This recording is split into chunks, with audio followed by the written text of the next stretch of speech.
বিনয়ী হবার শিক্ষা। নিজের অন্তরে বিনম্রতা এবং অনভিমানজনিত বৈশিষ্ট্যমূলক গুণ ধীরে ধীরে জাগিয়ে তুলতে পারলে পরম আনন্দলাভের দিকে অন্তত এক ধাপ এগিয়ে যাওয়া যায়। আমরা বিনয়ী হলে আমাদের হারাবার কিছু নেই, বরং আমাদেরই লাভ হবে। প্রার্থনা এবং আমাদের চিন্তা ও বিচরশক্তি আপন অন্তরে বিনম্রতা এবং অনভিমানজনিত বৈশিষ্ট্যমূলক গুণ জাগাতে স্ব-ইচ্ছাশক্তির প্রসার ঘটায়। অহংকার আর দেমাক আমাদের শিরায় শিরায়। এক সময়ে আমার গুরুদেব হিমালয়ে তুঙ্গনাথ নামক এক অতি পবিত্র স্থানে কিছুদিন বাস করছিলেন। তাকে দেখতে যাওয়ার পথে আমি কর্ণপ্রয়াগে অবস্থিত একটি পার্বত্য মঠে রাত্রিবাস করেছিলাম। প্রভাত স্বামী নামে একজন মহান এবং বিখ্যাত স্বামীজি এই মঠের কাছে একটি গুহায় বাস করতেন। আমি তার সঙ্গে সাক্ষাৎ করতে গিয়েছিলাম। সেই সময়ে আমিও স্বামী সন্ন্যাসী হবার জন্য প্রশিক্ষিত হচ্ছিলাম। আমাদের প্রথানুসারে আমিও তাকে অভিবাদন জানালাম। তিনি একটি 4 ভাঁজ করা কম্বলাসনে বসেছিলেন এবং কতিপয় গ্রামবাসী তাকে ঘিরে বসেছিল। আমি আশা করেছিলাম তিনি হয়তো আমাকে তার পাশে বসতে বলবেন। তখনও আমি বেশ ফোলানো ফাঁপানো অহং বোধে আচ্ছন্ন ছিলাম, অন্তত কিছুটা তো বটেই, কারণ ভারতের গ্রামে গঞ্জের মানুষ সন্ন্যাসী দেখলেই শ্রদ্ধাভরে তাকে প্রণাম করে থাকে, এবং আমার ক্ষেত্রেও তার অন্যথা হতো না। এতে অহং বোধ পরিতৃপ্ত হয় এবং প্রশিক্ষণরত সন্ন্যাসীদের ক্ষেত্রে অনেক ধরনের সমস্যার সৃষ্টি করে। প্রভাত স্বামী আমার সমস্যাটির কথা জানতেন। তিনি হেসে বললেন, অনুগ্রহ করে আসন গ্রহণ করুন। আমি তাকে জিজ্ঞাসা করলাম, আপনি কি আপনার কম্বলাসনটি একটু খুলবেন, যাতে আমি আপনার পাশেই বসতে পারি? আমি বেশ জোর দিয়ে বললাম, কিন্তু তিনি আমার দিকে চেয়ে শুধু হাসলেন। আমি আবার জিজ্ঞাসা করলাম, আপনি আমাকে আপনার পাশে বসতে দিচ্ছেন না কেন? আমি বেশ আত্মাভিমানী এবং রুক্ষ স্বরেই বলেছিলাম। তিনি যোগ বশিষ্ঠতে লেখা শ্রীরাম এবং হনুমানের কথোপকথন উদ্ধৃত করে বললেন, শাশ্বতভাবে আমরা একক এবং এক, কিন্তু মানুষ হিসাবে তুমি এখনও ভৃত্য এবং আমি তোমার মালিক। আধুনিক মানুষ কোনো কিছু অর্জন করার আগেই মালিকের স্থান পেতে চায়। এরপর তিনি আমাকে এক পাঠ দিলেন, বললেন, এক ব্যক্তি তার গুরুর সাথে দেখা করতে গিয়েছিল, যেখানে গুরু উচ্চাসনে বসে উপস্থিত সকলকে পড়াচ্ছিলেন। সেই ব্যক্তি সমাজে বেশ উচ্চ পদ মর্যাদায় প্রতিষ্ঠিত ছিল, তাই সেও যখন কোনো বিশেষ ব্যবহার না পেয়ে অন্যান্য সকল ছাত্রের মতো একই মনোযোগসহ ব্যবহার গুরুর কাছে পেল, তার খুব বিরক্ত লাগল। সে গুরুর কাছে গিয়ে জিজ্ঞাসা করল, গুরুদেব, আমি কি আপনার সঙ্গে একই আসনে বসতে পারি? তখন গুরু বললেন, তুমি নিশ্চয়ই একজন ছাত্র এবং একজন গুরুর ভূমিকা কি তা জানো। ব্যক্তি জিজ্ঞাসা করলেন, মহাশয়, ছাত্রের কর্তব্য কি কি? গুরু বিশদে বললেন, একজন ছাত্র পরিষ্কার করে, পরিবেশন করে, পাত্রগুলি ধুয়ে রাখে, খাবার রাঁধে, নিজেকে পরিশুদ্ধ এবং প্রস্তুত করে এবং তার গুরুকে সেবা করে। তখন সেই ব্যক্তি জিজ্ঞাসা করল, তাহলে মহাশয়, একজন গুরু কি কি করেন? একজন গুরু শিক্ষা দেন, তিনি কখনোই ভৃত্যোপযোগী কাজকর্ম করেন না। আমি এই সবগুলি কাজ না করেই কেন গুরু হতে পারি না? সেই ব্যক্তিটি আবার জিজ্ঞাসা করল, এই সমস্ত ভৃত্যোপযোগী কাজের সঙ্গে তো কিভাবে শিক্ষা দিতে হয় সেই শিক্ষার কোনো যোগ নেই। গুরু তখন বললেন, না, তুমি নিজেকে আঘাত দিচ্ছ এবং অপরদের আঘাত দিচ্ছ। তোমাকে একদম শুরু থেকে বুঝতে হবে যে আধ্যাত্মিক পথ একমাত্র অহংবোধ ছাড়া আর সব কিছুই সহ্য করতে পারে। অহংবোধ শেখার পদ্ধতি এবং অভিকাঙ্ক্ষীর মাঝখানে এক পর্দার মতো অস্বচ্ছতা তৈরি করে। যখন কোনো ব্যক্তি অহংবোধ কেন্দ্রিক হয়ে পড়ে, সে নিজেকে আর সবার থেকে পৃথক করে ফেলে এবং এর ফলে তার পক্ষে সহজভাবে আর শিক্ষকের সাথে এবং তার নিজের চেতনার মধ্যে ভাবের আদান প্রদান করা সম্ভব হয় না। ফলত শিক্ষকের নির্দেশ অনুসরণ করতেও সে অক্ষম হয়ে পড়ে। এই ধরনের অহংবোধের জন্য কঠোর কৃচ্ছসাধনের এবং পরিবর্তনের প্রয়োজন, তা না হলে সমস্ত জ্ঞান জলের তোড়ের মতো ধুয়ে বেরিয়ে যাবে। আমার ফোলানো ফাঁপানো অহংকার। বকহাকালে সাধুরা ভ্রমণ করেন না, একই স্থানে প্রায় 4 মাস থেকে যান। অনেকেই এই সময়ে তাদের কাছে এসে পুঁথি শিক্ষা করেন। যদিও তখনও আমি স্বামী হয়ে ওঠার জন্য প্রশিক্ষণরত ছিলাম, তবে আমিও প্রতিদিন শিক্ষা দিতাম। অনেক সময় ছাত্ররা এই রূপ শিক্ষকদের জন্য কিছু না কিছু সমস্যা সৃষ্ট করত। যেমন ধরা যেতে পারে যে প্রথম কাজটি তারা করত সেটি তাকে শ্রদ্ধার আসনে বসিয়ে তাদের মানসিকতা থেকে উচ্চ মানসিকতায় স্থান দিত, ফলে তাদের সঙ্গে স্বাভাবিকভাবে আদান প্রদান খুবই সীমিত, এমনকি প্রায় বন্ধই হয়ে যেত। আমার ছাত্ররাও আমাকে এমনই উচ্চতর স্থানে বসিয়ে রেখেছিল, যেখানে আমি অবস্থান করতে প্রায় বাধ্যই হয়েছিলাম।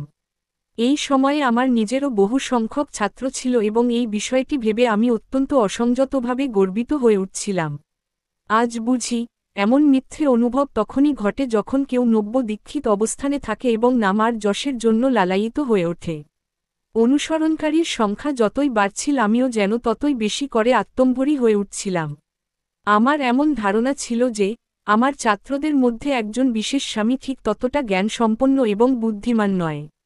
আমি বক্তৃতা দেওয়ার সময়ে দেখতাম সে এক কোণে শান্ত হয়ে বসে রয়েছে। আসলে এই স্বামী ছিলেন একজন অতি প্রাগ্রসর অভিজ্ঞ এবং জ্ঞানী মানুষ, যদিও আমি তার সম্পর্কে এমন কিছুই জানতাম না। তিনি আসতেন কারণ আমি ঈশ্বরের কাছে প্রার্থনা করতে অভ্যস্ত ছিলাম, হে ঈশ্বর, আমাকে আলোর পথ দেখান। আমাকে সাহায্য করুন ঈশ্বর। প্রার্থনা করার সময়ে আমি সত্যিই আন্তরিকভাবে কেঁদে আকুল হতাম, তাই বোধ করি ঈশ্বর আমার কাছে এই মানুষটিকে পাঠিয়েছিলেন। এবং আমি কি করলাম? আমি রোজই তাকে বলতাম আমার লয়েন ক্লথটি ধুয়ে দেওয়ার জন্য, সারা দিন ধরে আমার নানা রকমের ব্যক্তিগত কাজ করে দেবার জন্য আমি তাকেই আদেশ করতাম। তিনি আমাকে যথাযথ পাঠটি দেওয়ার আগে আমার তাড়নায় 2 মাস এইভাবে আমার সেবা করতে বাধ্য হয়েছিলেন। একদিন সকালে আমরা দুজনেই গঙ্গার তীরে একটি পাথরের উপরে বসেছিলাম। আমি দাঁত মাজার সময়ে তাকে আদেশ করলাম, যাও আমার মুখ ধোয়ার জল নিয়ে এসো। তিনি অনেকদিন ধরে নানা মাত্রায় আমার অহংকার সহ্য করেছেন, তিনি আমাকে বললেন, আপনি দাঁত মাজতে থাকুন। এরপরে ঠিক কি ঘটেছিল, আমার আর কিছুই মনে নেই, আমি বাহ্য জ্ঞানশূন্য হয়ে পড়েছিলাম। 2 দিন পরে কিছু লোক আমাকে ওইভাবে পড়ে থাকতে দেখে তুলে নিয়ে আসে। আমার মুখ নাকি অসম্ভব ফুলে গিয়েছিল। আমি দাঁত মাজার বুরুশ ফেলে দিয়েছিলাম বটে, কিন্তু সেই অচেতন অবস্থাতেই আমার আঙ্গুল দিয়ে অবিরতই নাকি দাঁত মেজে যাচ্ছিলাম। আমার গুরুদেব এসে উপস্থিত হলেন এবং বললেন, উঠে পড়। আমি চোখ খুললাম বটে, কিন্তু আমার মুখটাই তুলতে পারছিলাম না, এত ভারী বোধ হচ্ছিল। আমার দাঁতের মাড়ির অংশ প্রচুর ফুলে গিয়েছিল এবং একচুলো চোয়াল নাড়ানো আমার পক্ষে সম্ভব ছিল না। তখন আমার গুরুদেব আমাকে বলেন, ওই স্বামীজি একজন মহাত্মা সন্ন্যাসী। ঈশ্বর তাকে তোমার কাছেই পাঠিয়েছিলেন। তুমি তো বিনীত হতে শেখনি, জানো না ঈশ্বরের দূতের সঙ্গে কি রূপ ব্যবহার করতে হয়। এখন আমার মনে হচ্ছে তোমার উপযুক্ত শিক্ষা হয়েছে। এই ধরনের ভুল আর করো না। এরপর তিনি আমাকে বললেন, উঠে পড়, আকাশের দিকে তাকাও, আর এখনই হাঁটতে শুরু করো। আমি প্রতিবাদ করে উঠলাম, আমি যদি অবিরত আকাশের দিকে চেয়ে হাঁটতে থাকি, তবে আমি তো হোঁচট খেয়ে পড়ে যাব। তিনি বললেন, তুমি মাথা নামিয়ে অবিরত নমস্কার করতে করতে হাঁটো, তবে আর হোঁচট খাবে না, হাঁটতেও পারবে। এই প্রকার সমস্যা সংকুল জীবনের পথে হাঁটতে তোমাকে বিনীত হতে হবে। এই যাত্রায় অহং বোধ এবং গর্ব, এই দুটিই হোঁচট খাওয়ার মতোই বাধা। তুমি বিনয় প্রকাশ না করলে কোনোদিন কিছুই শিখতে পারবে না। তোমার বৃদ্ধি ও বিকাশের পথ রুদ্ধ হবে। আধ্যাত্মিকতার পথে যাত্রাকালে বিনীত স্বপ্রকাশ একান্ত অপরিহার্য। অহং বোধ নানা বাধার সৃষ্টি করে, পার্থক্যকরণের কার্যক্ষমতা লোপ পায়। পার্থক্য বোঝার ক্ষমতা ধারালো না হলে কার্যের কারণ সম্পর্কে ধারণা করবার কার্যকারিতাও লোপ পাবে, এবং সেই ক্ষেত্রে মনের স্পষ্টতা হারিয়ে যাবে। যে কোনো প্রকারে ভারাক্রান্ত মন আলোক প্রাপ্তির পথে উপযুক্ত সহায়ক হতে পারে না। সেখানে থাকতে হবে আত্ম অস্বীকৃতি, থাকতে হবে সর্বসক্রিয়তা, এই দুটির মধ্যে সামঞ্জস্য বিধান সম্ভব হলে তবেই জীবনের পুরস্কার লাভ করে সম্মানিত বোধ করা সম্ভব।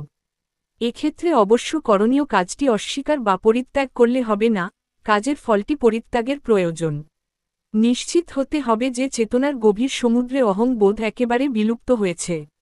নিশ্চিত হতে হবে এটি আপনার মনের গোপনে, গভীরে, কোথাও কোনোভাবে ওত পেতে প্রতীক্ষায় বসে নেই।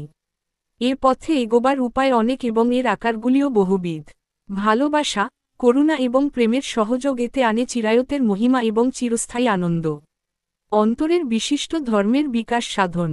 আমি কাশ্মীর, শ্রীনগরে থাকাকালীন বেদান্ত বিষয়ে একজন অতিপ্রাগ ব্যক্তির সাথে দেখা করেছিলাম, যিনি এক বিখ্যাত বিশ্ববিদ্যালয়ের দর্শনশাস্ত্র বিষয়ক বিভাগের বিভাগীয় প্রধান ছিলেন। তিনি বলেছিলেন, আমি যদি আপনার করা কোনো প্রশ্নের উত্তর দিতে পারি, তবে আমি সানন্দে আপনার দেওয়া যে কোনো কাজ করতে রাজি আছি। অতএব আমি তার সামনে এই প্রশ্নটি রেখেছিলাম, উপনিষদে অনেক প্রকারের অসঙ্গতি রয়েছে।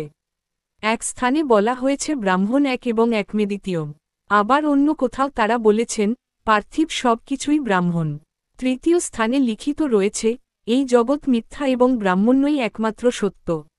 এবং চতুর্থ স্থানে তারা বলেছেন সকল বিভিন্নতার মাঝে একমাত্র একটি চরম বাস্তবতা বর্তমান। তবে কিভাবে কারোর পক্ষে এই সব কয়টি বিভিন্ন মতবাদের অর্থ উপলব্ধি করা সম্ভব? তিনি উত্তর দিলেন, আমি সঠিক পদ্ধতি জানি না কিভাবে এক সন্ন্যাসীর প্রশ্নের উত্তর দিতে হয়। আপনি শঙ্করাচার্য পরম্পরায় স্বামীজি মতবাদগুলি শিক্ষা করেছেন। আপনি আমার থেকে ভালো করে এই প্রশ্নের উত্তর দিতে পারবেন। আমি অন্যান্য অনেক জ্ঞানী মানুষের কাছে এই একই প্রশ্ন করেছি, কিন্তু তারা কেউই আমাকে তেমনভাবে সন্তুষ্ট করতে পারেননি। তারা অনেকেই আমাকে বিভিন্ন উপনিষদের ভাষ্য এবং ব্যাখ্যা শুনিয়েছেন, কিন্তু কোনোজনই এই আপাত অসঙ্গতির সমাধান দেখাতে পারেননি। ঘটনাক্রমে আমি উত্তরকাশীতে একজন স্বামীজির কাছে গিয়েছিলাম। হিমালয়ের ১৩৫ মাইল গভীরে তার বাসস্থান ছিল। তার নাম বিষ্ণু মহারাজ। তিনি সবসময়ই উলঙ্গ অবস্থায় থাকতেন, তার কাছে কোনো প্রকার আচ্ছাদন বা অন্য কিছুই ছিল না।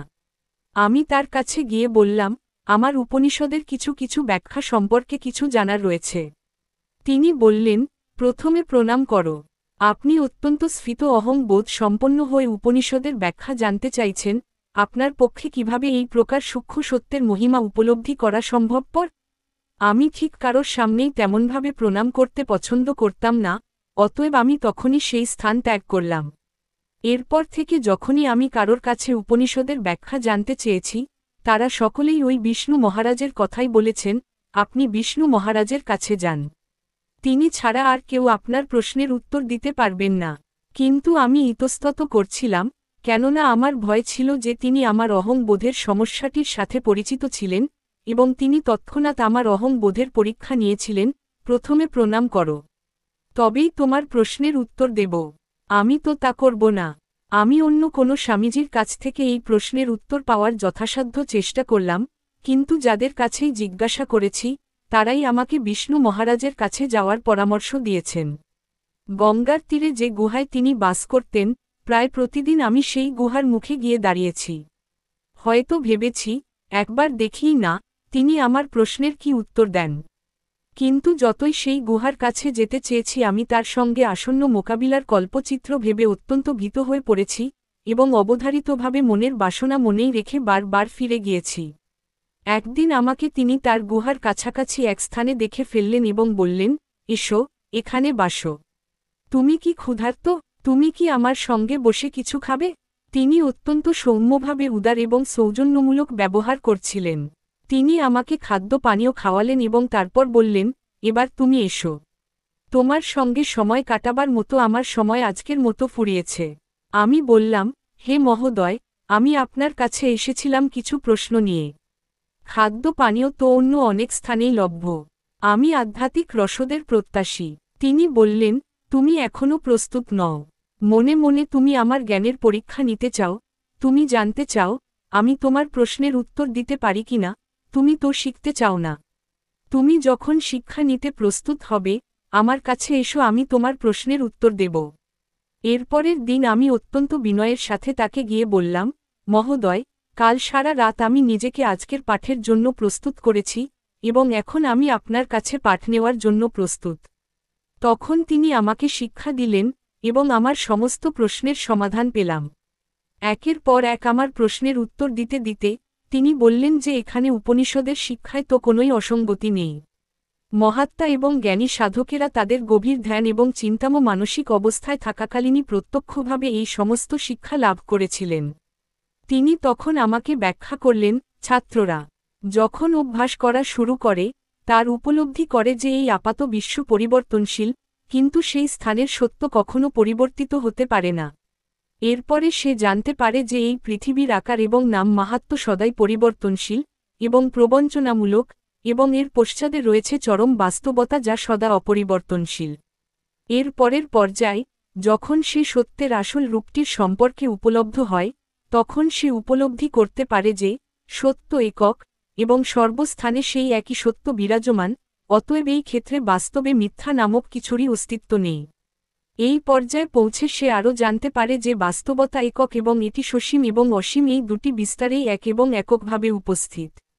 কিন্তু এ ক্ষেত্রে আরেকটি উচ্চতর অবস্থান রয়েছে, যেখানে অভিকাঙ্ক্ষী উপলব্ধি করতে সক্ষম যে সেই স্থানে কেবল মাত্র এক প্রকারই চরম বাস্তবতা বিদ্যমান, এর কোনো বিকল্প হতে পারে না। সেটির যে আপাত প্রবঞ্চনাম রূপটি আমরা বাস্তবে অহরহ দেখতে পাই সেটি আদ্যন্ত চরম বাস্তবতার এক প্রকার উদ্ভাস এবং অভিব্যক্তি ছাড়া আর কিছুই নয়। এই প্রকার আপাত অসঙ্গতি কেবল মাত্র যে ছাত্র উপযুক্ত শিক্ষকের কাছে মনোযোগ দিয়ে উপনিষদ পাঠ করেননি তার কাছেই বিভ্রান্তিকর লাগতে পারে। একজন যথেষ্ট যোগ্যতা সম্পন্ন এবং বিষয় দক্ষ শিক্ষক শিক্ষার্থীর চেতনাকে অভিজ্ঞতার বিভিন্ন মাত্রায় সচেতন করে তুলতে পারেন। এইগুলিই ল চেতনার উন্মেষ এবং এই বিষয়গুলিতে কোনো অসঙ্গতিই বিদ্যমান নয়। তিনি আরও বললেন, উপনিষদের শিক্ষা সাধারণ মানসিকতায় এমনকি অনেক সময়ে অনন্য ধীশক্তি সম্পন্ন মানসিকতার দ্বারাও গ্রহণ এবং উপলব্ধি করা সম্ভব নয়। স্বজ্ঞাত জ্ঞানীরাই একমাত্র এই প্রকার উপলব্ধির পথে সহায়ক হতে পারে। আসলে আমি আমার গুরুদেবের কাছে শেখা জ্ঞানের পরিধি আরও একটু বৃদ্ধি করতে চাইছিলাম, এবং জেনে শুনেই এই ধরনের প্রশ্নগুলি অন্যের কাছে রাখতাম। যথেষ্ট বিনয়ের সঙ্গে শুধু শেখার ইচ্ছে না নিয়ে কোনো সাধকের কাছে এই ধরনের প্রশ্ন করলে কোনোই উত্তর মেলে না। নিরহংকারতা এবং নম্রতাতেই নিহিত রয়েছে প্রশ্নগুলির সমাধান। সেই মহান সাধক আমাকে তর্কের ঊর্ধ্বে থাকার শিক্ষা দিলেন এবং কোথাও বাধাপ্রাপ্ত না হয়ে এই ধরনের সূক্ষ্ম প্রশ্নগুলির উত্তর খুঁজতে শতলব্ধ জ্ঞান আহরণের নির্দেশ দিলেন। আমি ভাবতাম আমিই নিখুঁত। আমার মার তখন বেশ কম বয়স, আর আমি ভাবতাম আমি নিজে বেশ স্বয়ং সম্পূর্ণ হয়ে উঠেছি, আমার আর কোনো শিক্ষা বা পড়াশোনা করার প্রয়োজন নেই। আমার মনে হতো সারা ভারতে আমার থেকে প্রাগ্রসর তথা উন্নত পর্যায়ের আর কোনো স্বামীজি নেই, কারণ আমি যেন অন্যদের চেয়ে একটু বেশি বুদ্ধিমান, ধীশক্তি সম্পন্ন এবং জ্ঞান সম্পন্ন ছিলাম, এবং আমি নিজেই ওই বয়সে অনেক তরুণ সন্ন্যাসীকে শিক্ষাদানও করেছি। আমি যখন আমার গুরুদেবকে আমার নিজের সম্পর্কে এই প্রকার আড়ম্বরপূর্ণ মতামতের বিষয়ে বললাম, তিনি আমার দিকে চেয়ে জিজ্ঞাসা করলেন, তুমি কি কিছু নেশার দ্রব্য সেবন করেছ নাকি? তুমি কি বলতে চাইছ? আমি উত্তর দিলাম, না তো, আমার তো এমনিই মনে হয়। কিছু দিন পরে তিনি ওই বিষয়ে আবার কথা তুললেন। তুমি এখন শিশুবস্থায় আছো, তুমি শুধু শিখেছ কিভাবে মহাবিদ্যালয়ে যেতে হয়। তুমি এখনও 4টি বিষয়ে পারদর্শী হয়ে উঠতে পারেনি। আগে সেইগুলিতে পারদর্শী হয়ে ওঠো এবং তখনই তুমি কিছু অর্জন করতে পার। ঈশ্বরের সাথে সাক্ষাতের এবং তাকে জানার চেষ্টা করো, কিন্তু নিজের মনের গহনে এমন কোনো স্বার্থপর বাসনা রেখো না যাতে কোনো বস্তুকে নিজের জন্য নিজের অধিকারে রাখতে ইচ্ছে করে। সকল রাগ, লোভ এবং আসক্তি ত্যাগের চেষ্টা করো। প্রতিদিন নিয়মিত ধ্যান অভ্যাস করো। যখন তুমি এই 4টি বিষয়ে পারদর্শী হয়ে উঠতে পারবে, সেই দিন মনে করতে পারো তুমি একেবারে সঠিক। এরপর আমাকে তিনি কিছু বিশেষ সাধকদের সঙ্গে সাক্ষাতের কথা বললেন। তিনি আরও বললেন, তুমি ওদের কাছে গিয়ে খুব বিনীত আচরণ করবে। তুমি যদি দুর্দমনীয় এবং উদ্ধত প্রকৃতির আচরণ করো, তুমি তাদের জ্ঞান দান থেকে বঞ্চিত হবে। তবে তারা তোমাকে দেখেই চোখ বন্ধ করে ধ্যানে বসে যেতে পারেন। তিনি আমাকে এত কিছু বলেছিলেন কারণ তিনি জানতেন আমি সেই সময়ে প্রচণ্ড দুর্দমনীয় এবং উদ্ধত প্রকৃতিরই ছিলাম। তিনি নানা ঘরানার বিভিন্ন সাধকদের একটি তালিকা আমাকে দিয়েছিলেন। তারা সকলেই তার বন্ধুস্থানীয় ছিলেন এবং আমাকে অনেক ছোট বয়স থেকে দেখেছেন, কারণ আমার গুরুদেব যখন তাদের সঙ্গে দেখা করতে যেতেন, আমিও সঙ্গে যেতাম। আমি ভীষণই দুষ্ট প্রকৃতির ছিলাম। আমি তাদের নানাভাবে বিরক্ত ও উত্তপ্ত করে তুলতাম এবং তাদের দিকে নানা জিনিস ছুঁড়ে দিতাম যাতে তারা আমার উপস্থিতি সম্পর্কে সবসময় সজাগ থাকেন। যখনই তারা আমার গুরুদেবের সঙ্গে দেখা করতে আসতেন, একবার না একবার জিজ্ঞাসা করতেনই, সে কি এখনও তোমার সঙ্গেই থাকে? প্রথমেই আমি যে স্বামীজির সঙ্গে দেখা করতে গেলাম, তিনি মৌন ব্রত নিয়ে থাকার জন্য বিখ্যাত ছিলেন। তিনি সকল পার্থিব বস্তু সংস্পর্শ থেকে নিজেকে সরিয়ে নিয়েছিলেন। তার চারপাশে যাই ঘটে যাক না কেন, তিনি কোনো সময়ই ফিরে দেখতেন না। আমার সাথে পথে আলাপ এমন অনেক গ্রামের মানুষদের সঙ্গে আমি কথাবার্তা বলতে বলতে যাচ্ছিলাম। তারা আমাকে বলেছিল, তিনি কারোর সাথে কথা বলেন না, এমনকি তিনি কিছু খানও না। এটি 3য় মাস চলছে যখন তিনি একইভাবে একবারও না উঠে একই স্থানে বসে রয়েছেন। আমরা এমন মানুষের আগে কোনোদিন দেখিনি। এই পর্যায়টিকে বলা হয় অজগর বৃত্তি। যেভাবে অজগর অনেকদিন সুপ্ত অবস্থায় একইভাবে থাকতে পারে, এটি এক প্রকার সেই ধরনের গভীর ধ্যানাভ্যাসে কালযাপন, কোনো কোনো সাধক এই অবস্থায় থাকাকালীন একবারেই অঙ্গ সঞ্চালন করেন না। আমি যখন তার কাছে গিয়ে পৌঁছলাম তিনি কলাগাছের তলায় একটি ঢিপির উপরে দুই চোখ বন্ধ অবস্থায় হাসিমুখে শুয়েছিলেন, দেখে মনে হচ্ছিল তিনিই যেন এই বিশ্ব ব্রহ্মাণ্ডের সম্রাট। তিনি কখনোই কোনো কাপড় গায়ে দিতেন না, তা সে গরমকাল, শীতকাল অথবা বর্ষাকাল, যাই হোক না কেন। তার ত্বক যেন হস্তির মতোই জলবায়ু প্রতিরোধী হয়ে উঠেছিল। তার নিজের বলতে কিছুই ছিল না, তবুও তিনি সম্পূর্ণরূপে ধৃতিমান এবং পরিতৃপ্ত ছিলেন।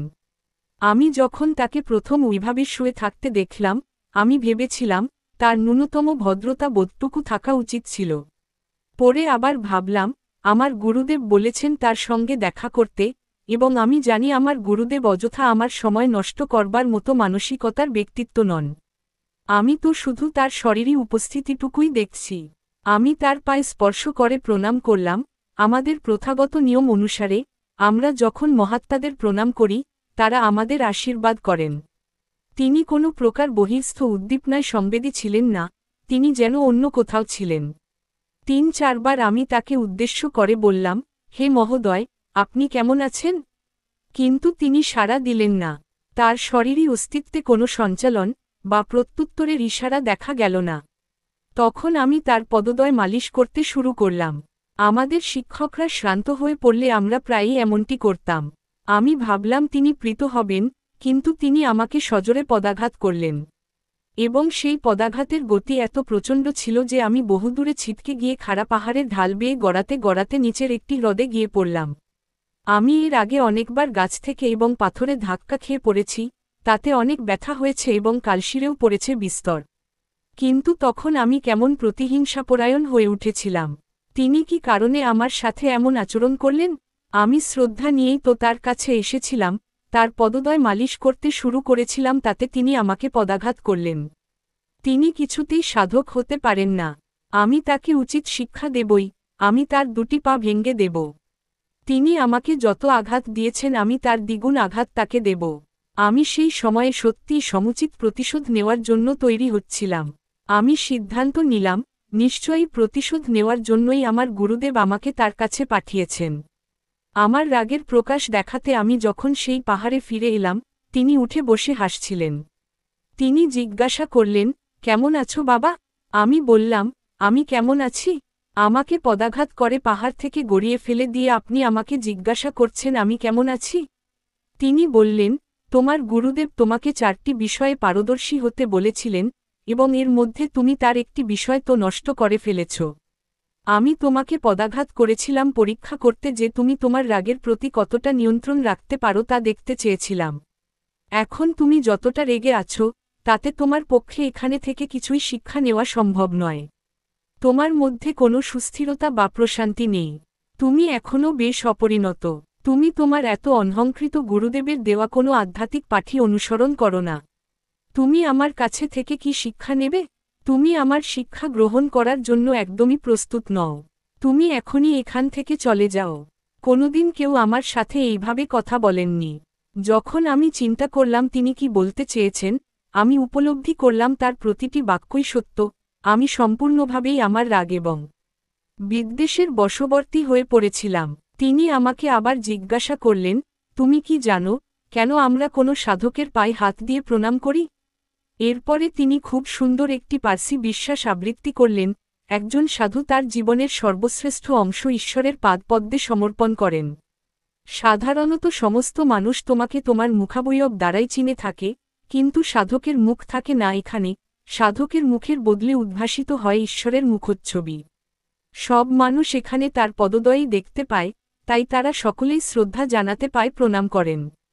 তিনি বললেন, যখন কারোর পা স্পর্শ করবে, তোমার মধ্যে থাকবে নম্রতা, বিনয়, দীনতা। এখন আর তুমি এখানে থাকতে পারো না। তোমাকে এখান থেকে চলে যেতেই হবে। আমি কাঁদতে কাঁদতে ভাবলাম, এই অল্প কিছুদিন আগে আমি ভাবলাম আমি সঠিক এবং সম্পূর্ণ হয়েছি, কিন্তু এটাই নিশ্চিত প্রমাণিত যে তা হইনি। তখন আমি বললাম, হে মহোদয়, আমি আপনার কাছেই আবার আসব যখন আমি আমার অহংবোধ বাস্তবিকভাবে জয় করতে পারব। জীবনে এসে পড়া সমস্ত ঝটকা এবং পদাঘাত আমাদের কিছু না কিছু শিক্ষা দিয়ে যায়। কখন আসবে সেটি বিচার্য বিষয় নয়, যদি আমরা এইগুলির থেকে পাওয়া শিক্ষা এবং অভিজ্ঞতা ভবিষ্যতে কাজে লাগাতে পারি, তবে বলা যায় তারা যেন ছদ্মবাসী আশীর্বাদ। বুদ্ধ বলেছিলেন, কোনো জ্ঞানী মানুষের জ্ঞান আহরণের জন্য এই পৃথিবীতে কিছুই খারাপ নয়। জীবনের যে কোনো বিরূপতা তাকে সমৃদ্ধি ও উন্নতির পথে আরও এক ধাপ এগিয়ে দেয়, তবে এগুলিকে কিভাবে সদ্ব্যবহার করতে হবে সেটাই তাকে জেনে নিতে হবে।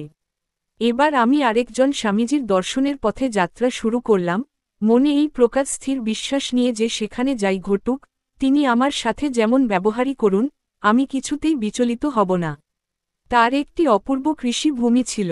তিনি বললেন, আমি তোমাকে এই কৃষিভূমিটি দান করব, তোমার ভালো লাগবে? আমি উত্তর দিলাম, নিশ্চয়ই। তিনি হাসলেন, তোমার গুরুদেব তোমাকে বলেছিলেন না, কোনো পার্থিব বস্তুর প্রতি আসক্ত না হতে, এবং এখনও তুমি খুব সহজেই কৃষিভূমিটি দেখে নিজেকে বেশ দ্রুতই এর সাথে জড়িয়ে ফেলেছ। আমি যেন মর্মে মরে গেলাম। আমার মনে আমার মন এখনও রাগ, আসক্তি এই সবের সঙ্গেই ওতপ্রোতভাবে জড়িয়ে রয়েছে, এই সব ছেড়ে উচ্চতর স্তরে কিছুতেই আরোহণ করতে পারছে না। তা সত্ত্বেও এরপরে আমাকে আবার আরেকজন স্বামীজির কাছে পাঠানো হল। তিনি আগে থেকেই জানতেন যে আমি যাচ্ছি। যাওয়ার পথে একটি ছোট প্রাকৃতিক ঝর্ণা পড়ে, যেখানে আমরা হাতমুখ ধুয়ে নিতে অভ্যস্ত ছিলাম। তিনি সেখানে কিছু সোনার মোহর রেখে দিয়েছিলেন। আমি 3টি সোনার মোহর দেখে চলতে গিয়ে থেমে গেলাম। এক মুহূর্তের জন্য আমার সেইগুলি তুলে নেওয়ার কথাও মনে এসেছিল। আমি তাই করলাম এবং আমার লয়েন ক্লথের ভিতরে সেগুলি গুজে রাখলাম। এরপর আমি আবার ভাবলাম, কিন্তু এই মোহরগুলি তো আমার নয়। আমার এতে কি প্রয়োজন? এমন করে নেওয়া মোটেই উচিত কাজ হচ্ছে না। আমি আবার সেইগুলিকে যথাস্থানে রেখে দিলাম। আমি যখন স্বামীজির কাছে গিয়ে পৌঁছলাম, তিনি যথেষ্ট রাগান্বিত হয়েছিলেন। আমি তাকে প্রণাম করতেই তিনি বললেন, তুমি ওই মোহরগুলি তুলেছিলে কেন? তোমার কি এখনও সোনার প্রতি মোহ যায়নি? এখনই এখান থেকে চলে যাও। তোমার জন্য এই স্থান উপযুক্ত নয়। আমি প্রতিবাদ করতে চাইলাম, কিন্তু আমি তো শেষ অবধি নিইনি, সেইগুলি যথাস্থানেই তো রেখে এলাম। তিনি বললেন, তুমি তো সেইগুলি রেখেছ পড়ে। সমস্যাটি তুমি প্রথমে দেখতে পেয়েই মোহরগুলির প্রতি আকৃষ্ট এবং সেইগুলি তুলে নিলে। এইভাবে প্রত্যেক স্বামীজি যে সমস্ত অভিজ্ঞতার শিক্ষা আমাকে দিলেন, আমি ক্রমে আমার বইয়ে পড়া শিক্ষা এবং অভিজ্ঞতার মধ্যে দিয়ে শেখা শিক্ষার মধ্যে তফাৎ বুঝতে সচেষ্ট হলাম। ধীরে ধীরে আমি যেন আমার নিজের অনেক ধরনের দুর্বলতা দেখতে পাওয়ার চোখ খুঁজে পেলাম, এবং তাতে আমার নিজেকে একটুও ভালো লাগছিল না। শেষে আমি আমার গুরুদেবের কাছেই ফিরে গেলাম। তিনি জিজ্ঞাসা করলেন, তুমি কি শিক্ষা পেলে? আমি এইটাই উপলব্ধি করেছি যে আমার হয়তো ধীশক্তিগত জ্ঞান রয়েছে, কিন্তু আমি সেই জ্ঞানের যথাযথ প্রয়োগ করতে এখনও শিখিনি। তিনি বললেন, সমস্ত বুদ্ধিমানদের এই একই সমস্যা হয়ে থাকে। তারা নিজেরাই নিজেদের জ্ঞানের ভারে গর্বিত ও ভারাক্রান্ত হয়ে পড়ে। এবার আমি তোমাকে শিক্ষা দেব, কিভাবে অভ্যাস করতে হয়, যাতে তুমি জানতে পারো। মানুষ মাত্রেই অনেক কিছু জানে, কিন্তু রোজকার জীবনে সেই জ্ঞানের প্রয়োগ প্রয়োজন। এমনটি না করা হলে জ্ঞান শুধু জ্ঞানের মধ্যেই সীমাবদ্ধ থেকে যাবে। আমরা সবাই জানি কি করতে হবে আর কি করতে হয় না, কিন্তু এইটি শেখা খুব শক্ত যে কিভাবে করতে হয়। সত্যপথের জ্ঞান শুধু জানার মধ্যে সীমাবদ্ধ থাকে না, কিভাবে ঘটে তাও জানারই অন্যতম অঙ্গ। অনুশীলনেই আসে সম্পূর্ণতা। কটা সময়ে আমি যখন জীবন এবং মৃত্যু সম্বন্ধে শিক্ষা দিচ্ছিলাম, সেই সময়ে শান্তভাবে একজন সাধু এসে আমার ছাত্রদের পাশে বসে গেলেন। আমি ভাবলাম তিনি বোধহয় সবে শুরু করেছেন, তাই আমারই যেমন অন্যান্য ছাত্রদের সাথে পড়াতে পড়াতে কথা বলছিলাম, তার সাথেও একইভাবে কথা বলতে শুরু করলাম। খানিকক্ষণ পরে আমি বেশ বিরক্ত বোধ করলাম, কারণ আর সবাই যেখানে মনোযোগ দিয়ে নোট লিখে নিচ্ছে, সেখানে শুরু থেকেই তিনি কেবলই হাসছিলেন, শুধুই মিটি মিটি হেসে যাচ্ছিলেন। শেষ পর্যন্ত আমি আর থাকতে না পেরে তাকে জিজ্ঞাসাই করে ফেললাম, আমি যা বলছি, আপনি কি আদৌ শুনছেন? তিনি বললেন, আপনি তো শুধু বলছেন, কিন্তু আমি আপনাকে দেখিয়ে দিতে পারি জীবন ও মৃত্যুর প্রতি কিভাবে প্রভুত্ব করা যায়। আমাকে একটি পিঁপড়ে এনে দিন। একটি ভেও পিঁপড়ে আনা হল। তিনি সেটিকে 3টি টুকরো করে কাটলেন এবং প্রত্যেকটি টুকরো আলাদা করে রাখলেন। এরপর তিনি চোখ বন্ধ করে অচঞ্চল এবং স্থির হয়ে বসে রইলেন। কিছুক্ষণ পরে 3টি অংশ 3 দিক থেকে একে অপরের দিকে এসে একসঙ্গে জুড়ে গেল এবং পিঁপড়েটি প্রাণ ফিরে পেয়ে দ্রুত চলে গেল। আমি জানতাম এটি কোনো সম্মোহন নয়, অথবা ওই ধরনের কোনো জাদুও নয়। আমি সেই স্বামীজির সামনে যেন কেমন ক্ষুদ্র বোধ করতে লাগলাম, এবং আমি আমার অন্যান্য ছাত্রদের সামনে বিহ্বল হয়ে কিংকর্তব্যবিমূঢ় হয়ে বসে রইলাম, কারণ আমি জীবন ও মৃত্যুর প্রতি কিভাবে প্রভুত্ব করা যায় সেই বিষয়ে কোনো ব্যবহারিক জ্ঞান ও বোধ ছাড়া শুধু পুঁথির লেখাই পড়েছি। আমি তাকে জিজ্ঞাসা করলাম, আপনি কোথায় শিখেছেন এই বিদ্যা? তিনি বললেন, আপনার গুরুদেবই আমাকে শিখিয়েছেন। এতেই আমি আমার গুরুদেবের ওপর ভীষণ রেগে গেলাম এবং তখনই প্রায় ছুটেই তার কাছে গেলাম। আমাকে দেখেই তিনি জিজ্ঞাসা করলেন, কি ল আবার তোমাকে রাগী নিয়ন্ত্রণ করছে? তুমি এখনও তোমার ভয়ানক আবেগের দ্বারা তাড়িত হয়ে চলেছ। আমি বললাম, আপনি অন্যদের যা কিছু শেখান আমাকে সেই সব কিছুই শেখান না। সব সময়ে কেন আপনি এমন করেন? তিনি আমার দিকে তাকিয়ে বললেন, আমি তোমাকে অনেক কিছু শিখিয়েছি, কিন্তু তুমি নিজে কিছুই অভ্যাস করো না। সে তো আমার দোষ নয়। এই ধরনের সমস্ত অর্জন অনুশীলন এবং অভ্যাসের উপরে নির্ভর করে, শুধু সেইগুলির সম্পর্কে মৌখিক জ্ঞান থাকলেই হয় না। তুমি যদি পিয়ানোর সম্পর্কে সবকিছুই জানো অথচ পিয়ানো বাজানো অভ্যাস না করো, তবে জীবনে কোনোদিনই তুমি পিয়ানো বাজিয়ে নতুন বাজনা তৈরি করতে পারবে না। অনুশীলন ছাড়া জ্ঞানের কোনো অর্থ নেই। শুধু জানলে তা তথ্যই থেকে যায়। অনুশীলন করলে তা প্রত্যক্ষ অভিজ্ঞতার সন্ধান দিয়ে থাকে, যেটি একাই বৈধ জ্ঞান। পুষ্প উপত্যকা থেকে আগত সেই সন্ন্যাসী। হিমালয়ের মালয়ের ফল ফুল বা পরিবেশগত বিদ্যার বিষয়ে ভালো সাহিত্য রচনা তখন তেমন কিছু পাওয়া যেত না, কিন্তু যা পাওয়া যেত, আমি সেইগুলি সংগ্রহ করে পড়ে ফেলার খুব চেষ্টা করতাম। অন্যতম একজন ব্রিটিশ লেখক the valley of flowers of the Himalayas নামক একটি বই লিখেছিলেন। এই বইটি পড়ে আমার মনে এক উদগ্র বাসনা ল হিমালয়ে বহু ধরনের লিলি, রোয়েড্রেন্ড্রন এবং আরও কত ধরনের ফুল ফোটে, কিন্তু আমি বিশেষভাবে দুটি পুষ্প উপত্যকার যে কোনো একটি দেখার জন্য উতলা হয়েছিলাম। হিমালয়ের যে অঞ্চলে পুষ্প উপত্যকা ছিল, সেখানে একজন সাধক থাকতেন যিনি অবিরত এই পুষ্প উপত্যকায় ঘুরে বেড়াতেন। আমি তাকে খুব ভালো করেই চিনতাম। তিনি তার ৮০ বছর বয়সেও বেশ শক্ত সমর্থ এবং স্বাস্থ্যবান ছিলেন, যেটি আমার কাছে বেশ অদ্ভুত লাগত। তিনি সবসময় একটি কম্বল নিয়ে ঘুরতেন, যেটির ওজন ছিল ৮০ থেকে ১০০ পাউন্ড। আপনি হয়তো ভেবে আশ্চর্য হয়ে যাবেন তিনি কি করে এই কম্বলটিকে দিনে দিনে এত ভারী করে তুললেন। তার চলার পথে যখনই তিনি কোনো কাপড়ের টুকরো পেতেন, তিনি সেই কম্বলটিতে লাগিয়ে নিতেন। এটি ছিল সহস্র তাপ্পি দেওয়া তার বিশেষ কম্বল। তিনি এটিকে হিন্দি ভাষায় গুদারি বলতেন, যেটির অর্থ তাপ্পি দেওয়া কম্বল। আমি যখন তাকে সঙ্গে নিয়ে যাওয়ার জন্য অনুরোধ করলাম, তিনি আমাকে বললেন, তুমি যদি সত্যিই পুষ্প উপত্যকা দেখতে চাও এবং আমার সঙ্গে যেতে চাও, তবে তোমাকে এই কম্বলটি বইতে হবে। আমি রাজি হলাম, কিন্তু ওই কম্বলটি কাঁধে নিতেই আমি সেটির ভারে সব শুদ্ধ নিয়ে হুমড়ি খেয়ে পড়লাম। তিনি আমাকে জিজ্ঞাসা করলেন, তোমাকে দেখে তো বেশ স্বাস্থ্যবানই মনে হয়েছিল। তোমার মতো একজন এত কম বয়সী কি করে এত দুর্বল হতে পারে যে একটা সামান্য কম্বলের ভার বইতে পারছ না? তিনি অবলীলায় কম্বলটি তুলে নিয়ে বললেন, দেখো তো কত হালকা। এরপর আবার তিনি সেটি আমার কাঁধের ওপর ফেলে দিলেন। তিনি আমার গুরুদেবকেও চিনতেন, তাই বোধ হয় তিনি আমাকে তার সঙ্গে পুষ্প উপত্যকায় যেতে অনুমতি দিলেন। তার সঙ্গে যাওয়ার সময় তিনি আমাকে বললেন, ফুল ফোটার সময় এই পুষ্প উপত্যকাতে কেউই প্রায় তার স্মৃতি ধরে রাখতে পারে না। আমাদের বোধ হয় তোমার মতো এমন সব উদ্ধত স্বভাবের বালখিল্যদের এই পুষ্প উপত্যকাতে নিয়ে আসা উচিত, তাদের স্বভাব আপনিই শুধরে যাবে। যারা নিজেদের অত্যন্ত বুদ্ধিমান মনে করে এবং আমাদের সঙ্গে অযথা তর্ক করে, তাদেরও এখানেই নিয়ে আসা উচিত, যাতে তারা তাদের সমূল্যায়ন করতে পারে। আমি বললাম, কিন্তু আমি তো আপনাকেই অনুসরণ করছি। তিনি বললেন, হ্যাঁ তা করছ বটে। তুমি সব সময়ে বড় তর্ক করো এবং মনোযোগ দিয়ে কিছুই শোনো না। তুমি নিজের বুদ্ধিমত্তা সম্বন্ধে বড়ই বেশি গর্ব বোধ করো।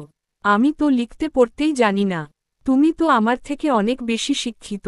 তোমার শিক্ষা আছে, কিন্তু আমার নিজের মনকে নিয়ন্ত্রণের ক্ষমতা রয়েছে। আমি তাকে আবার বললাম, আমারও নিজের কাছে নিজের নিয়ন্ত্রণ আছে। তিনি বললেন, ঠিক আছে, চলো দেখা যাক। আমি বললাম, মহাশয়, প্রথমেই আপনাকে একটি অনুরোধ করতে চাইছি, অনুগ্রহ করে আমার কাঁধ থেকে আপনার কম্বলটি নিয়ে নিন, কারণ এটি আমার পক্ষে বইতে পারা বেশ কষ্টকর। তিনি বললেন, ও তুমি তো আধুনিক যুগের বালখিল্য। তিনি তার কম্বলটি আমার কাছ থেকে নিয়ে নিলেন এবং কম্বলের সঙ্গেই কথা বলতে শুরু করলেন, এই যে শুনছ, ওহে আমার সাধের কম্বল, কেউ তোমার সম্পর্কে কিছুই বুঝতে পারে না। কেউ জানেও না যে তুমি একটি জীবন্ত কম্বল। আমি তার দিকে তাকিয়ে ভাবলাম, এই মানুষটি সত্যই বিকৃতবুদ্ধি সম্পন্ন এবং উন্মাদপ্রায়। এর পরের দিন একজন জাপানি ভিক্ষু সন্ন্যাসী আমাদের সঙ্গে যোগ দিলেন। তিনিও আমার মতোই পুষ্প উপত্যকা দেখার জন্য উতলা হয়েছিলেন। এই জাপানি ভিক্ষু সন্ন্যাসীও ভাবলেন এই গুদারি বাবাটি সত্যই বিকৃতবুদ্ধি সম্পন্ন। তিনি আমাকে জিজ্ঞাসা করলেন, রামা, তুমি কি জানো, কেন এই ব্যক্তি এভাবে এত ভারী একটি কম্বল বয়ে নিয়ে চলেছেন? আমরা নানা কথা বলতে শুরু করলাম এবং আমার মনে এ তো বেশ ভালোই ল আমরা একে অপরের সঙ্গে এই সমস্ত অভিজ্ঞতা ভাগ করে নিতে পারব। এই ভিক্ষু সন্ন্যাসী একদম একা পুষ্প উপত্যকাতে যেতে খুবই ভয় পাচ্ছিলেন। কেউ তাকে বলেছিল যে যদি কোনো পর্যটক একা এই পুষ্প উপত্যকাতে যেতে চায়, সে নাকি সমস্ত পূর্বকথা ভুলে যায় এবং সামনে যে বস্তু দেখা যাচ্ছে সেইগুলির সঙ্গে নাকি তার সংবেদনশীলতা ঠিক কাজ করে না। পর্যটকরা তাদের স্মৃতি ভ্রংশ হয়ে সবসময়ে নাকি হাসতেই থাকে। তিনি বললেন যে এই বাবা একদম যথার্থ ব্যক্তি, যিনি আমাদের সঠিক পথে যথাযথ নির্দেশ দিতে পারবেন, কারণ তিনি এই অঞ্চলে প্রায়শই যাওয়া আসা করেন এবং গমনপথের সমস্ত অলি-গলি তার নখদর্পণে রয়েছে। পরের দিন এই জাপানি ভিক্ষু সন্ন্যাসী ভয়ঙ্করভাবে জ্বরে কাঁপতে শুরু করলেন। তিনি এর আগে বর্মার জঙ্গলে ছিলেন এবং ম্যালেরিয়াতে আক্রান্ত হয়েছিলেন। তার গায়ে তখন 103-104 ডিগ্রি জ্বর এবং নাড়ির গতি দ্রুত থেকে দ্রুততর হয়ে চলেছিল। এই সময়ে বাবা হঠাৎ তাকে বললেন, তুমি এই বালকটিকে বলেছিলে যে আমি উন্মাদ। তুমি কি আমার এই কম্বলটির জীবনীশক্তির পরিচয় পেতে চাও? তুমি কি জানো যে এই কম্বলটি নিছকই কম্বল নয়, বরং এক প্রকার জীবন্ত শক্তি? তুমি কি সুস্থ হয়ে উঠতে চাও? তাহলে হাঁটু ভাঁজ করে বসো, বিনয়ী হও। বাবা সেই জাপানি ভিক্ষু সন্ন্যাসীকে সেই কম্বলটি দিয়ে ঢেকে দিলেন। সেই ভিক্ষু সন্ন্যাসী বলে উঠলেন, আমি তো এবার চিত হয়ে পড়ে যাব। আমার মতো ছোট্ট মানুষের পক্ষে এইটি ভীষণ ভারী। বাবা বললেন, চুপ করো। কিছু সময় পরে বাবা সেই ভিক্ষু সন্ন্যাসীর গায়ের থেকে কম্বলটি খুলে নিলেন। যখন তিনি এই কম্বলটি খুলছিলেন, সেটি থর করে কাঁপছিল। বাবা সন্ন্যাসীকে আবার জিজ্ঞাসা করলেন, কি হে, তোমার জ্বর কেমন? তিনি বললেন, মহোদয়, আমার এখন আর জ্বর নেই। বাবা বললেন, এই কম্বল খুবই উদার এবং মহৎ, দয়ালুও বটে, সেই কারণেই এটি তোমার জ্বর নিজের কাছে নিয়ে নিয়েছে। এবার বাবা আমার দিকে তাকিয়ে বললেন, তুমি কি চাও যে চিরকালের জন্য ওর জ্বর দূরীভূত হোক? আমি বললাম, হ্যাঁ, দয়া করুন। তখন বাবা আবার বললেন, কিন্তু ও তো আমাকে বিকৃতবুদ্ধি সম্পন্ন ব্যক্তি বলেছে। আমার মনে হয় না যে ওর আমার সাহায্যের প্রয়োজন হবে। আমি বললাম, সাধু সন্ন্যাসীরা সব সময় দয়ালু এবং মহৎ মনা হয়ে থাকেন এবং তারা সব সময়ই অন্যদের ক্ষমা করেন। তখন বাবা হেসে বললেন, নিশ্চয়ই আমি ওকে সাহায্য করব। আমরা এইভাবে প্রায় 15 দিন ধরে একসাথে যাত্রা করেছিলাম এবং আর একবারও জাপানি ভিক্ষু সন্ন্যাসীর জ্বর আসেনি। বদ্রীনাথের বহিস্থ দিক দিয়ে 9 মাইল রাস্তায় একটি পার্শ্ব পথ রয়েছে যেখান দিয়ে পুষ্প উপত্যকাতে গিয়ে পৌঁছানো যায়। পথেই পড়ে একটি ছোট্ট গুরুদ্বার, শিখ ধর্মাবলম্বীদের উপাসনাগৃহ। আমরা এখানে আমাদের দুপুরের খাবার খেলাম। এই মন্দিরের সকলেই গুদারি বাবাকে খুবই ভালো করে চেনেন।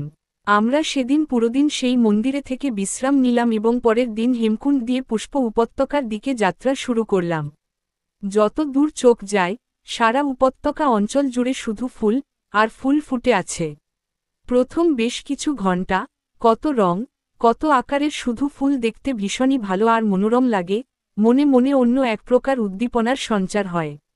কিন্তু ধীরে ধীরে আমি লক্ষ্য করলাম যে আমার স্মৃতি আমার সাথে বিশ্বাসঘাতকতা করতে শুরু করেছে, যেন পিছলে যাচ্ছে মাঝে মাঝে। 5 বা 6 ঘণ্টা পরে বাবা আমাকে জিজ্ঞাসা করলেন, এই যে বৎস, আমাকে তোমার নাম বলো তো। আমরা দুজনেই এত বিচলিত হয়ে পড়েছিলাম যে সত্যি নিজেদের নাম মনে করতে পারছিলাম না। আমরা নিজেদের নাম সম্পূর্ণ ভুলে গেলাম। আমি শুধু নিজের অস্তিত্বটুকু সম্বন্ধেই সচেতন থাকতে পারছিলাম কোনোক্রমে, এমনকি সেটিও আমার আবছা মনে ছিল যে আমার সঙ্গে আরও 2 জন রয়েছেন। সেই সব নানা রকম ফুলের গন্ধ অসাধারণ এবং প্রচণ্ড শক্তিশালী, এর কারণেও বোধ করি আমরা যথাযথভাবে চিন্তা করার শক্তি হারিয়েছিলাম। কার্য-কারণ পদ্ধতি বিষয়টাই ঘুলিয়ে উঠছিল। আমাদের বাহ্যজ্ঞান যেন অসার হয়ে গিয়েছিল। আমাদের এবং চারপাশে কি ঘটে যাচ্ছে সেই অস্তিত্ব সম্পর্কে আমাদের আবছা ধারণা খালি জেগেছিল। আমরা যে একে অপরের সঙ্গে কথা বলছিলাম, সবই যেন অবান্তর কথা, কোনো মানে ছিল না। আমরা এই পুষ্প উপত্যকাতে প্রায় 10 দিন ছিলাম। খুবই উপভোগ্য সেই অভিজ্ঞতা। বাবা সব সময়ই আমাদের নিয়ে ঠাট্টা করতেন এবং বলতেন, তোমাদের শিক্ষা এবং শক্তিমত্তার কোনো মূল্য থাকছে না। আমরা পুষ্প উপত্যকা থেকে ফিরে আসবার পরে বাবা বললেন, তোমাদের উৎফুল্লতা এবং আনন্দের কারণ ছিল ফুলের প্রবল সুঘ্রাণের প্রভাব। তোমরা ধ্যান করনি। সাধারণ লোকজন এইভাবেই মারিজুয়ানা এবং হাসিসের গন্ধে অবশ হয়ে পড়ে, এবং তারা মনে করে তারা যেন ধ্যানযোগে রয়েছে। আমাকে দেখো, আমি কিন্তু ওই সমস্ত বন্য ফুলের গন্ধে একটু প্রভাবিত হইনি। হাহ হাহ হাহ। তোমরা সব মহাবিদ্যালয়ে গিয়েছ, শিক্ষা নিয়েছ, কত বই পড়েছ। তোমরা সকলেই অন্যের মতামত পড়েছ শুধু। আজ তোমাদের কাছে প্রত্যক্ষ শিক্ষা নেওয়ার এবং বইয়ের শিক্ষার সঙ্গে তা তুলনা করার এক সুবর্ণ সুযোগ এসেছিল। যারা শুধু অন্যের মতামত পড়ে শিক্ষা নিয়ে থাকে তারা কোনোদিন নিজের মতামত জানানোর বা যাচাই এর সুবিধা নিতে পারে না। বৎসগণ, এই ধরনের তথ্যমূলক শিক্ষা আমাদের মতে সত্য শিক্ষা নয়। এমনকি যদি তুমি বুঝতেও পার যে সেই প্রত্যক্ষ শিক্ষা নিজেই যুক্তিগতভাবে বৈধ, তবে তোমার মনে আলাদা করে আর নিয়ন্ত্রণ করতে হবে না। আধুনিক শিশুরা যে শিক্ষায় শিক্ষিত হচ্ছে সেটি ভীষণই অগভীর এবং উপরিগত প্রকৃতির।